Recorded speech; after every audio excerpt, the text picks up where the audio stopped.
आज चाशुमे की शाम हल्का असम्बली कारवान के हकीमपेट लिमरा होटल चौरास्ते पर कांग्रेस उम्मीदवार उस्मान अल हाजरी के इंतखाबी जलसे से खिताब करते हुए शहर हैदराबाद के मकबूल सोशल वर्कर सैयद सलीम ने वज़ीर दाखिला तेलंगाना मोहम्मद महमूद अली को सख्त तनकीद का निशाना बनाया। उन्होंने महमूद अली के उस बयान पर जिसमें महमूद अली ने कहा कि हज़रत उमर फारूक रज़ियल्लाहु तआला अन्हु की हुकूमत के बाद केसीआर हुकूमत इतनी शफाफ हुकूमत अंजाम, जिस पर सख्त तनकीद करते हुए सैयद सलीम ने कहा कि महमूद अली इख्तिदार के नशे में चूर होकर कुछ भी बक रहे हैं। सलीम ने इस मौके पर कुल हिंद मजलिस इत्तेहादुल मुस्लिमीन के नुमाइंदों को भी तनकीद का निशाना बनाया। इस मौके पर अवाम की कसीर तादाद शरीक थी। साथ ही जलसे से कांग्रेस के कारवान उम्मीदवार उस्मान अल हाजरी ने भी खिताब किया। ब्यूरो रिपोर्ट सियासत.com। आपके दरमियान में आया, मैं आज जो कुछ वाक़यात ताज़ा तरीन तौर पर चल रहे हैं, मैं उनके कुछ जवाबात देना चाहता हूँ। पहली चीज़ तो ये है कि इंसान जब इख्तिदार में चला जाता है, इख्तिदार का नशा उससे उसकी ईमानी हरारत को छीन लेता है। वो इंसान ज़लील व ख़ार हो जाता है। आज एक वाक़या ऐसा रोनुमा हुआ, मेरे आँख के रोंगटे खड़े हो गए। मैं सोचने लगा ये 2 दिन का इख्तिदार और ये 2 कौड़े की इज्जत कल खबर में चले जाने वाली है। यहाँ के होम मिनिस्टर वज़ीर दाखिला महमूद अली, जो कभी दूध का कारोबार करते थे, आज भी दूध का कारोबार है, हक़ हलाल की कमाई कमाते थे, अच्छे इंसान थे। लेकिन जब वो इक़्तिदार में आए, सियासी ज़िंदगी में आए, तो आहिस्ता आहिस्ता गिरने लगे। गिरते गिरते इतना गिर गए, आज अल्लाह ने उसको इतना ज़लील कर दिया कि आज कहता है कि हज़रत अबू बकर सिद्दीक़ रज़ियल्लाहु तआला अन्हु की हुकूमत के बाद किसी ने हुकूमत की है तो वो केसीआर कर रहा है। इस्तग़फ़ार पढ़ें, इस्तग़फ़ार, लाहौर पढ़ें उसके ऊपर, आप लानत भेजें उसके ऊपर। अबू बकर सिद्दीक़ रज़ियल्लाहु तआला अन्हु, उमर बिन खत्ताब रज़ियल्लाहु तआला अन्हु की जैसी हुकूमत आपने जो फरमाई थी, वैसी हुकूमत केसीआर कर रहा है।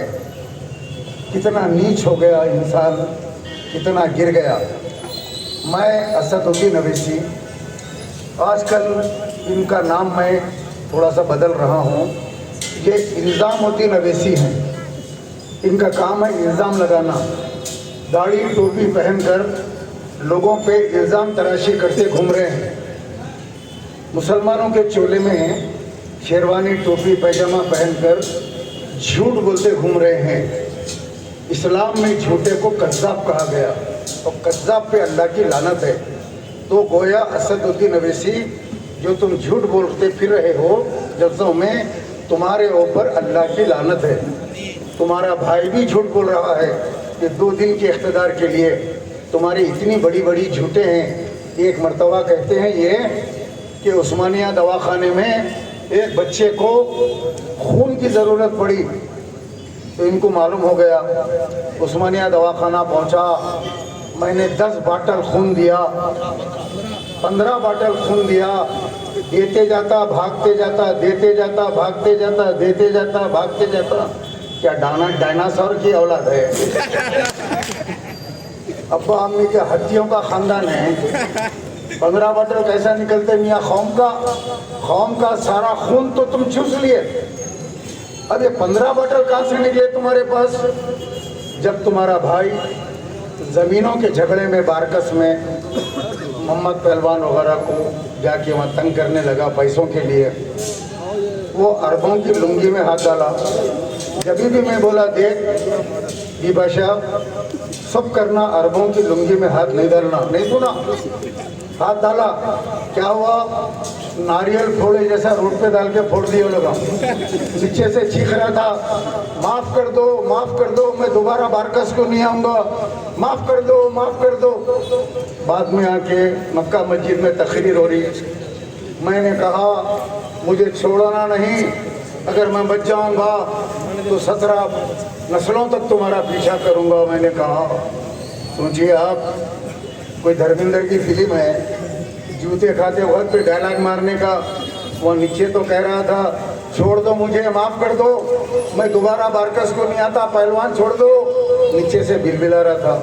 ये स्टेज के पहलवान हैं, बच्चों को आके बरगलाते हैं झूठ बोलकर। जब फिरोज खान के लिए तुम ये कह रहे हो कि मैं शिर्क के खिलाफ लड़ रहा हूँ, फिरोज खान को बदनाम कर रहे हैं, तो महमूद अली के खिलाफ भी तुम आज बयान देना था, आज ट्विटर पे बयान देना था, कोई जलसे में बोलना था कि महमूद अली मैं बीआरएस का साथ छोड़ रहा हूँ कि बीआरएस शिर्क का काम कर रही है, मैं तुम्हारा साथ नहीं देता।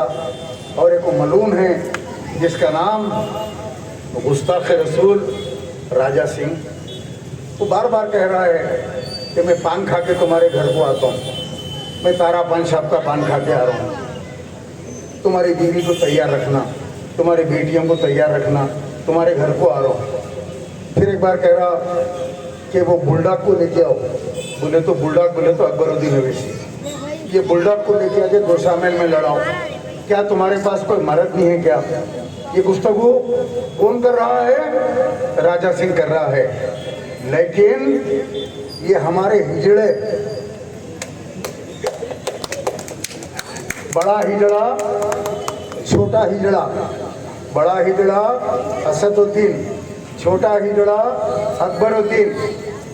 सुन रहे हैं कितने बेगैरत थे तुम लोग दोनों, तुम्हारी माँ बहन को गालियाँ दे रहा और गोशा महल में तुम उम्मीदवार नहीं खड़ा करते हैं। बीजेपी को हराने के लिए यूपी को जा रहे हैं, मैं बीजेपी को हराने जा रहा हूँ, योगी को जीता क्या? गुजरात को जा रहे हैं, कहाँ जा रहे हैं हजरत? मैं बीजेपी को हराने मोदी से मुकाबला करने को जा रहा हूँ। कहाँ जा रहे हैं हजरत? महाराष्ट्र जा रहा हूँ बीजेपी से मुकाबला करने। वहाँ जाके क्या कर रहे हैं? जो मुसलमान हल्के हैं जैसा कारवान, याकुतपुरा, चार मीनार, वहाँ मुसलमान एमएलए है, वहाँ पे मुसलमान उम्मीदवारों को खड़ा कर रहे हैं, वोट कटा के बीजेपी को जिता रहे हैं, बीजेपी की हुकूमत को लाकर सूटकेस लेके घर को आ रहे हैं। क्यों? वजह क्या है? नहीं चाहते इनका हाल आजम खान साहब के जैसा हो, नहीं चाहते आजम खान साहब की बीवी आज जेल में है, आजम खान साहब का बेटा दूसरी जेल में है, आजम खान साहब तीसरी जेल में है, उनका मेडिकल कॉलेज ले लिए, उनके ज़मीना योगी खींच लिया। इन्होंने नहीं चाहते कि इनका मेडिकल कॉलेज, इंजीनियरिंग कॉलेज, इनके जो करोड़ों रुपए इन लोगों ने जमा कर लिए, वो हज़ारों करोड़ रुपए और हम जेल जाएं। इसीलिए इनका जो मुआहदा है वो अमित शाह के साथ है। ये जो लोग कहते हैं ये बीटीएम हैं, बीजेपी के दलाल हैं, ये बिल्कुल सही बात है। ये लोग बीजेपी के दलाल हैं, पूरी दुनिया बोल रही है बीजेपी के दलाल, मगर हमारे हैदराबाद के थोड़े जाहिल लोग, जिसको मैं मुरीद कहता हूँ, वो मुरीदों की दिमाग में कुछ नहीं आता। उनका तो ये आलम है, आखिरी वक्त है, अगर कलमा पढ़ लो वो कहेगा या असदू या अकबरू बोल के मर जाएगा। अरे कलमा पढ़ भाई तो बोलेगा या असदू या अकबरू। डॉक्टर बोला इसको खून के 4 बाटल चढ़ाओ, उन्हें बोलेगा मेरा खून हरा है, हरा खून चढ़ाओ लेके आके। अरे क्या जहालत है ये, क्या समझ रहे हैं उनको? हैदराबाद के, तेलंगाना के सबसे पैसे वाले लोग ये लोग बन गए, जो कल किराए के घर में रहते थे हैदरगोले में, सालारे मिल्लत को किराया देने के पैसे नहीं रहते थे, सलीमा बेगम के घर के ऊपर कब्जा करके बैठे हैदरगोले में। आज तुम्हारे पास इतनी दौलत कहाँ से आ गई? पहाड़ पे पैलेस, लंदन के अंदर 50 मकान अकबरुद्दीन के, बड़ा रेस्टोरेंट अकबरुद्दीन का, यहाँ से पैसे लूट के मेडिकल कॉलेज, इंजीनियरिंग कॉलेज, ये बीजेपी के थैले, ये पूरे के पूरे वाया दुबई, लंदन में, ऑस्ट्रेलिया में प्रॉपर्टियाँ खरीद के अपनी औलाद के लिए रख रहे हैं। क्या तुमको यकीन है कि वो ये दौलत तुम्हारी औलाद तक पहुँचेगी? क्या तुम्हारी औलाद जिंदा रहेगी? तुम्हारी औलाद ये पैसे पे ऐश करेगी? क्या तुमको यकीन है? गरीबों को खाने के लिए नहीं है, गरीबों को दवा की सहूलत नहीं है, आप आके बोलो हमारे 2 दवाखाने हैं असरा अवेसी, हम जो गरीब लोग हमारे को वोट की भीख देते, यानी ये जो गरीब लोग हैं जिनके लिए कुछ नहीं है, 5 साल में लोग ज़कात निकालते, क्या ज़कात निकालते कि वो आके बोलते अम्मा सलाम वोट देना हमारे को, तो ये गरीबा ज़कात देते, वोट की ज़कात। ये ज़कात फितरे पे पलने वाले दोनों भाइयाँ जो बड़े बड़े बात करते, उनको इलाज का कार्ड बना के दो, असरा दवाखाने का कार्ड बना के दो, अब इसी दवाखाने का कार्ड बना के दो, बोलो मुसलमानों ये कौम के दवाखाने हैं, आओ हम गरीबों को फ्री इलाज करते हैं। देते नहीं देते, कहीं का भी बस नहीं हो रहा। हाँ मैयत भी नहीं देते आप।